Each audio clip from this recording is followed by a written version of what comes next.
Aloha from beautiful Hawaii. I'm Dan Leaf. Most people call me Fig. And that scene behind you is just a figment. It's not a moonlit night in Hawaii. In fact, it's a rainy afternoon. And I want to welcome you to episode one of season one of Figments. And I'll tell you today a story from my life about a figment that changed my life. Why am I talking about figments, you might ask? Um, the concept of this show is to take a look at dreams and notions, figments that uh, start as an idea but become reality. And in my mind, all great accomplishments, innovations, everything grand starts as a small idea in the back of our brain. So let's take a look at the definition of a figment. So a figment is in the imagination. Please, please, please don't say a figment of your imagination because they don't live anywhere.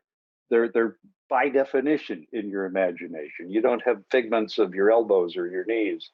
So a figment is an idea. It can be good, it could be bad, it could be a dream or nightmare, as it says on the screen, but they're that powerful seed that can become reality, and they usually become reality through a combination of hard work, persistence, and good fortune. So let me tell you my story and tell you why figments stick in my mind. I've had an amazing life. I'm a retired Air Force fighter pilot. I got to fly jets. I got to lead lots of people. I got to do things that never should have been possible. I should not have been a fighter pilot. And it shouldn't have been possible for a reason I'll explain in a minute. But I was raised in a small town in rural Wisconsin. And I've got a picture of my twin and I here to show you.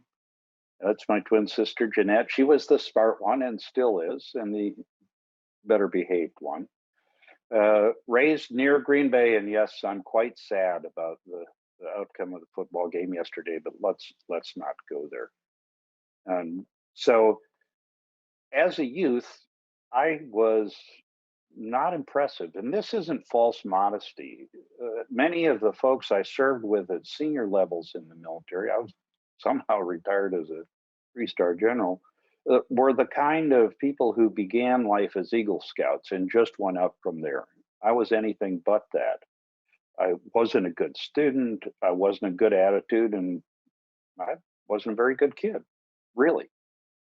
But then this figment got into my imagination. Around age 12, it was born out of disappointment and then fed by anger. Uh, for our 12th birthday, my dad, who was a good man and a busy guy, promised my twin sister and I a flight in an airplane. I'd never been in an airplane. We were going to go to the local airport, jump in a Cessna, and fly. I loved the notion.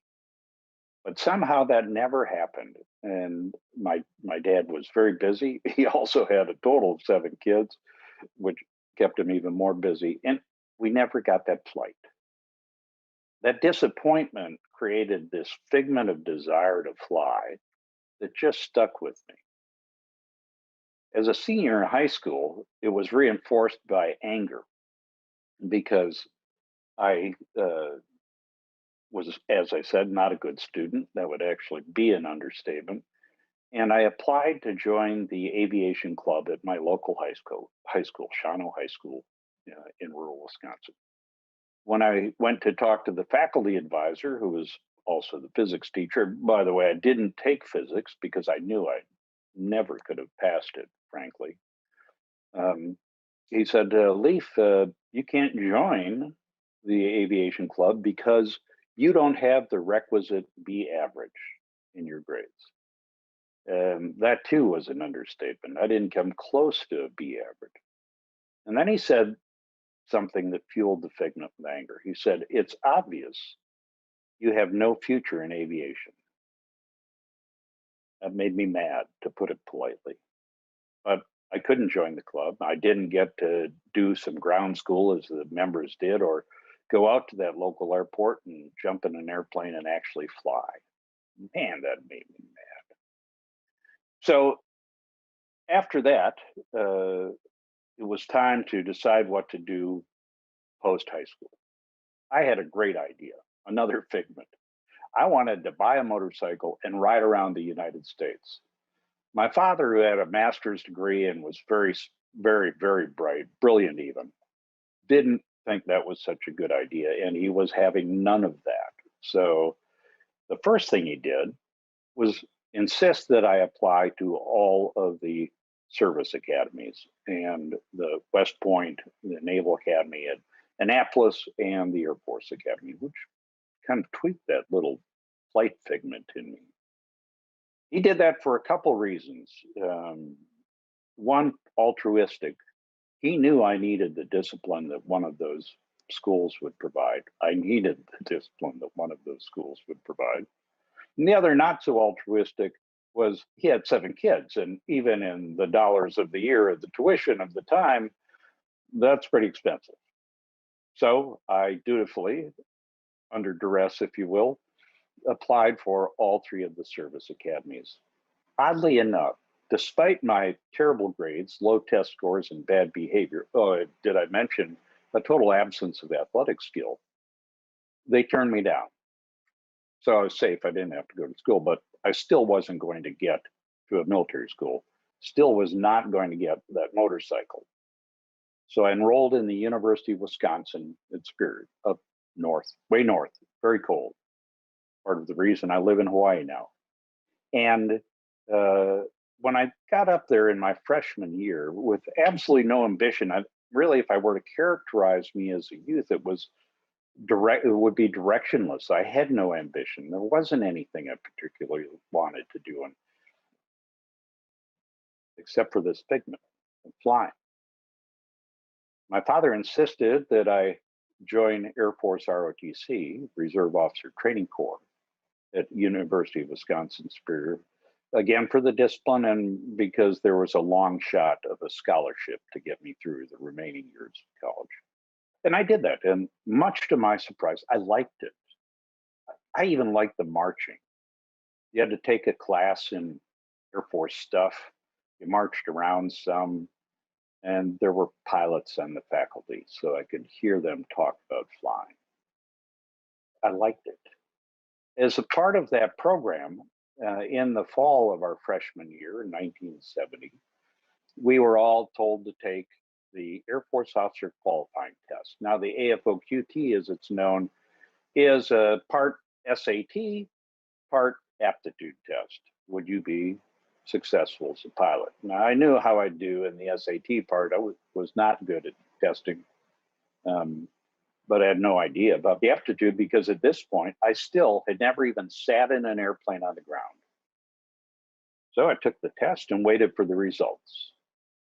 Much to my surprise, among others, like everybody, the test results came back and I did okay on the SAT, like verbal, math, etc. portion of it.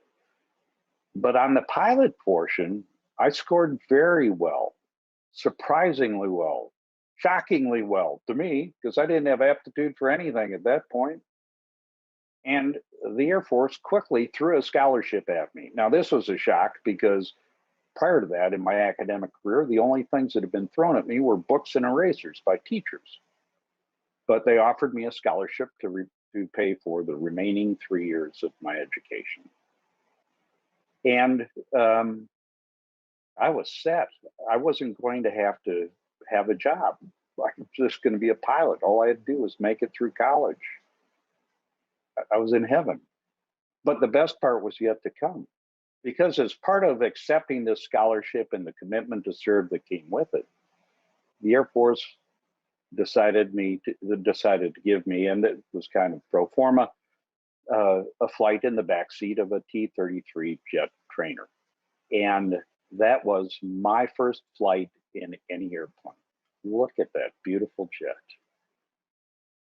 In the backseat of that jet in January of 1971, and I get chicken skin, as we say in Hawaii, just remembering it, because I can remember every detail, the cold of the fuselage, because we were flying out of Duluth, Minnesota, the sense of sitting in the back cockpit there, the rear cockpit, surrounded by instruments and controls and getting strapped into the airplane.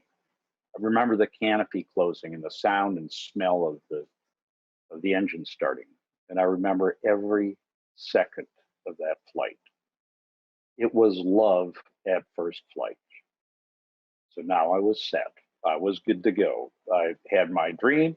My figment had become reality. I had no worries except for one, and we'll get back to that.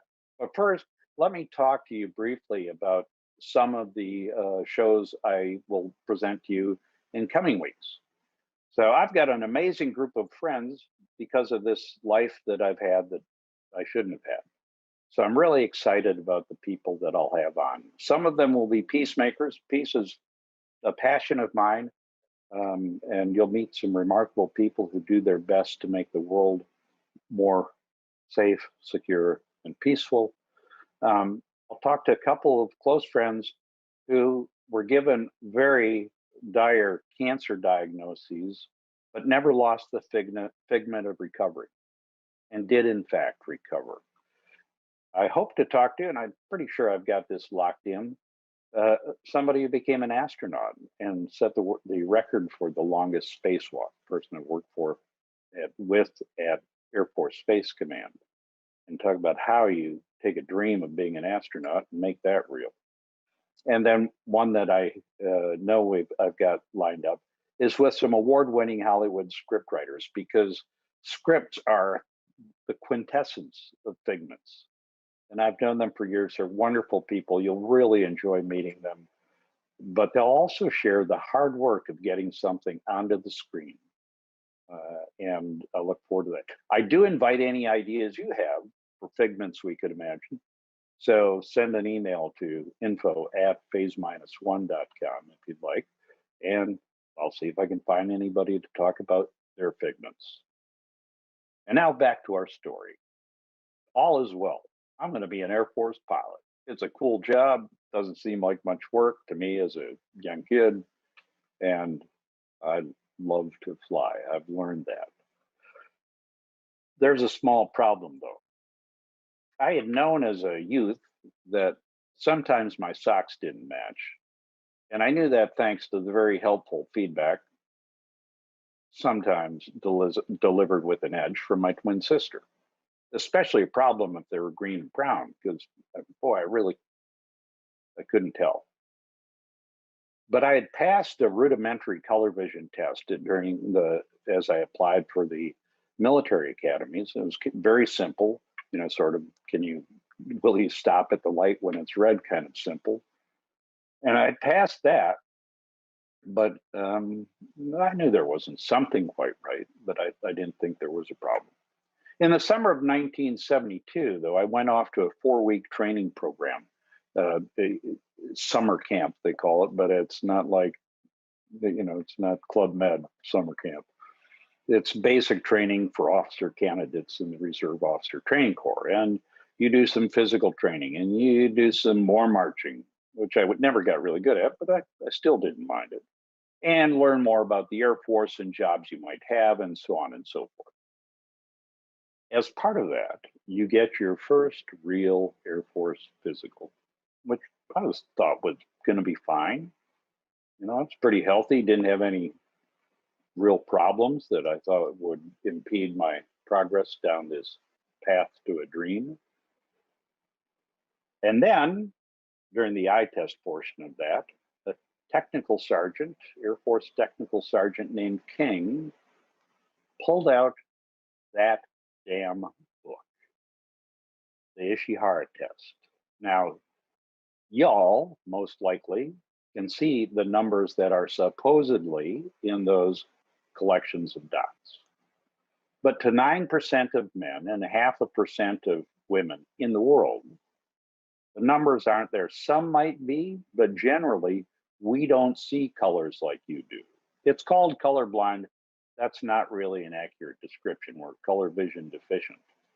The world looks very different to us. And We can't discriminate. And all that's interesting.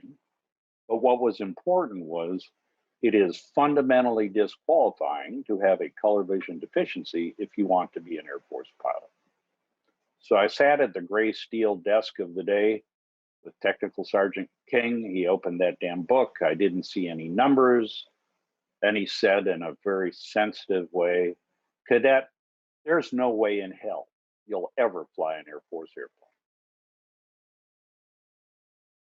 Man, I just like I remember that flight, I remember that feeling. And I was crushed because it had become a dream and it seemed like it would be real, but it wasn't going to be real. So it was time for plan B. I didn't even really have plan A, so coming up with plan B was going to be a challenge, but fortunately, the Air Force in its largesse allowed me to stay in the Reserve Officer Training Corps program and to keep my scholarship. And that was important. Otherwise, I wouldn't have been in school. I probably would have been drafted in Vietnam. So plan B became, well, I'm going to stay in the Air Force. I'm going to find something I want to do. And I probably better transfer down to the big University of Wisconsin at Madison and get a more marketable degree, because I'm not going to have this lifetime of being a pilot and not having to have a real job. So I did that. I transferred down to Madison. I eventually settled on a political science major. But what did I do most? Mostly what I did is whine like a box of puppies and lament my cruel fate, which was absolutely justified because of my color vision deficiency. But I was kind of whiny back then. I try to be less whiny now. So I complained to everybody who would listen and many who wouldn't about how unlucky I was to have lost this dream of being a pilot. I was doing that whining, getting pretty good at it, by the way, around the ROTC offices, the detachment, as they're called, in Madison, and a staff sergeant who was absolutely not your model NCO. As I recall, his name was Hanson, spoke up and introduced a figment of his own that was ridiculous, simply ridiculous. He said, "You know, cadet, you could go to a private optometrist and you see colors, right?" "Yeah, I see colors." "And he could give you a test and say that you see colors and write a letter to the Air Force and maybe they'll let you fly." That's just ridiculous. But I was going to do it because this figment was still there. I hadn't let go of that seed. And I picked an optometrist out of the phone book. You all remember phone books, don't you? Almost randomly. It wasn't quite randomly. I got one near a bus stop because it was colder than heck in Madison and I didn't have a car and I didn't want to freeze. And made an appointment and showed up. Serendipitously, the optometrist, whose name I don't remember, I'm sad about that, what had been a naval optometrist and served on an aircraft carrier as a naval officer. So he knew the government, he knew the military, he knew flying. And he gave me in 45 minutes two things that were important: a series of tests that allowed him to document my condition, and all the knowledge in the world that I'd ever need about color vision deficiency. And then he proceeded to write a letter. And it was a lovely military letter because he had the background to do it. He put it in the right prose. And here's what it said, quite simply. It said, "Dear Air Force, Cadet Leaf technically isn't colorblind." And then a couple paragraphs of blah, blah, blah, blah, blah, incandescent light, fluorescent light, certain conditions, so on and so forth. Again, he technically isn't colorblind. I think you should let him fly. But there's just one problem. Nothing in that letter made me qualified to fly. There was nothing that said he's good to go, give him an airplane. So we sent it off anyway. I wasn't very optimistic about it, but guess what?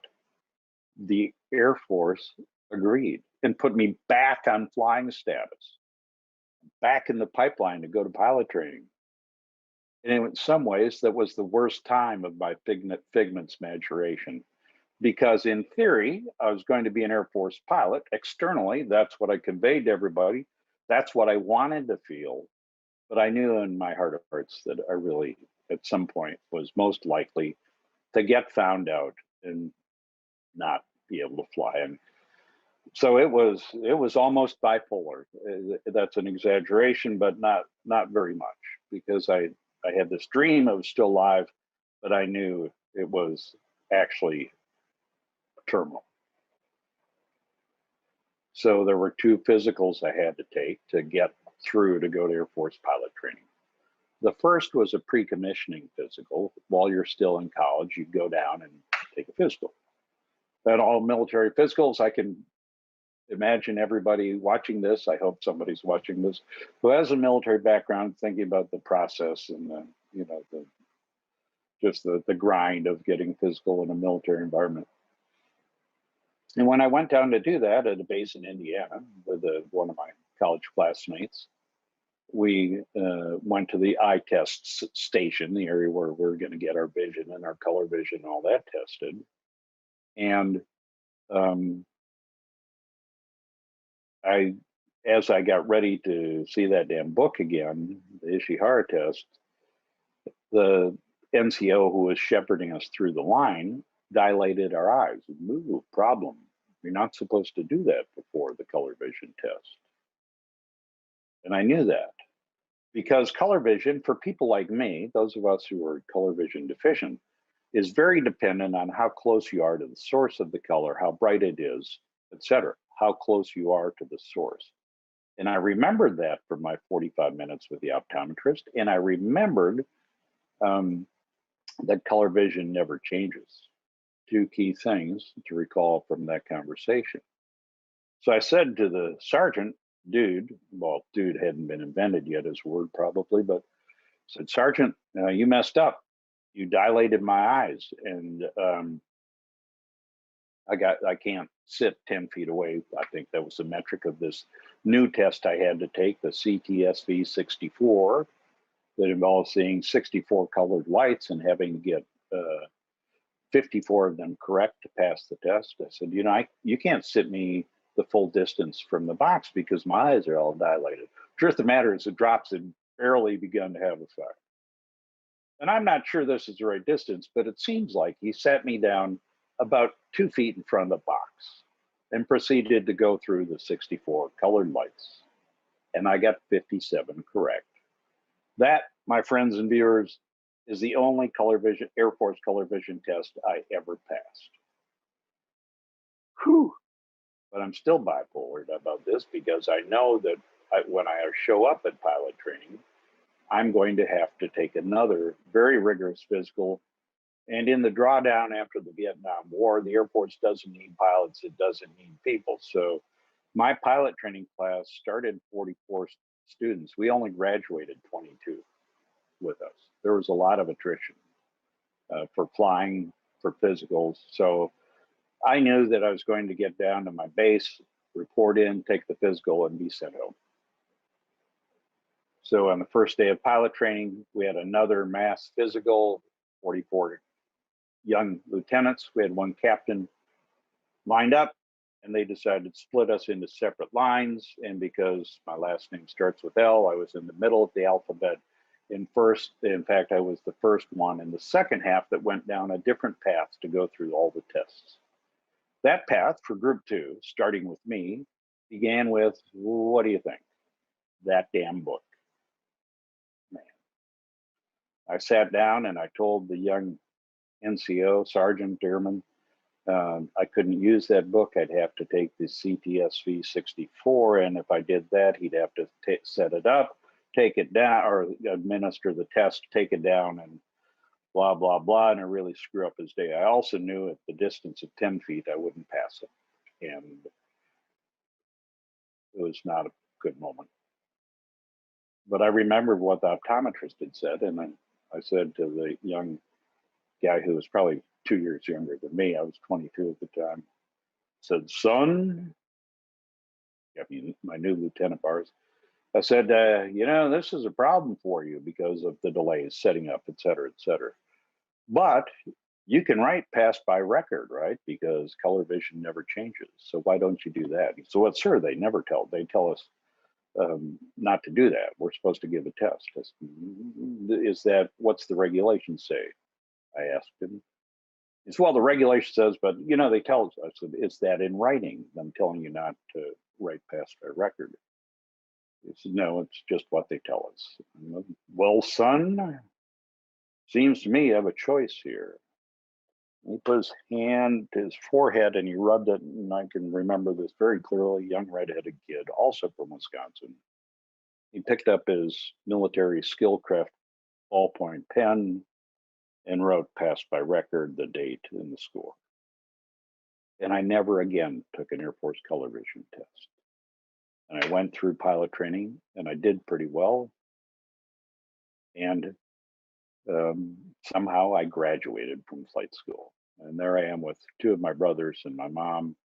That's a look of joy on her face. It's actually amazement because I've done something well. And that's me with hair out of rags, but also with shiny wings I never should have gotten to wear. The Figment was now a reality. And a few months later, I'm flying F4s. So we could show that F4 picture because I look really cool in that. Yeah, that's me. The dreams come true. I took 3 lessons from this experience, and the purpose of Figments, the power of imagination, is to entertain, and hopefully we've done that so far in episode 1, season 1. But it's also to inspire because what seems impossible often isn't.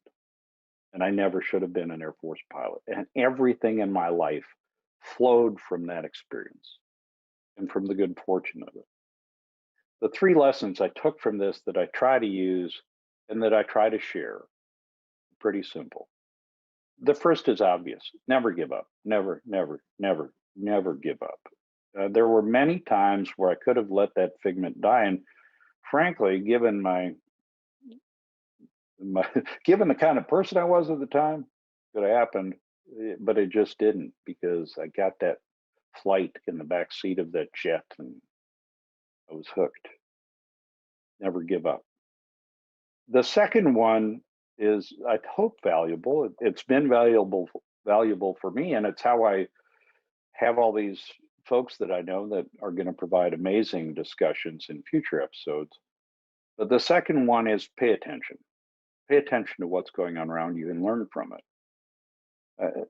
And the internet, at least as far as I know, DARPA had not been invented when I was at the optometrist, so I couldn't just Google it.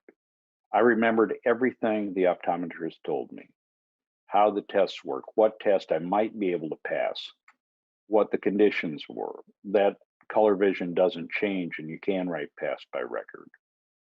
If I had not remembered that, I wouldn't have known where to begin researching it, and I never would have been able to get through that last physical at pilot training. The final lesson is, I think, most important. Staff Sergeant Hansen was the opposite of a stellar NCO. He was somebody who seemed pretty worthless. He was overweight. He didn't wear his uniform well. He didn't work very hard. But he changed my life. But for him, I would probably be asking you if you want fries with your meal. I don't know if he changed anybody else's life, but his ridiculous Figment, his ridiculous notion that I could go to a civilian eye doctor made everything else possible. And so, as a leader, as a manager in business, as an educator, I look for Staff Sergeant Hansens around and want to get what I can out of them because there are good people and bad people in the world, but I believe that most people have an element of goodness, and I believe they have value. And your life will be richer looking for the value in others and then not deciding simply whether you like them or find them impressive. So thanks for watching this first episode of Figments. I hope you'll join me again in a couple of weeks. And I look forward to your feedback by email or on the links for viewing. Thank you and aloha.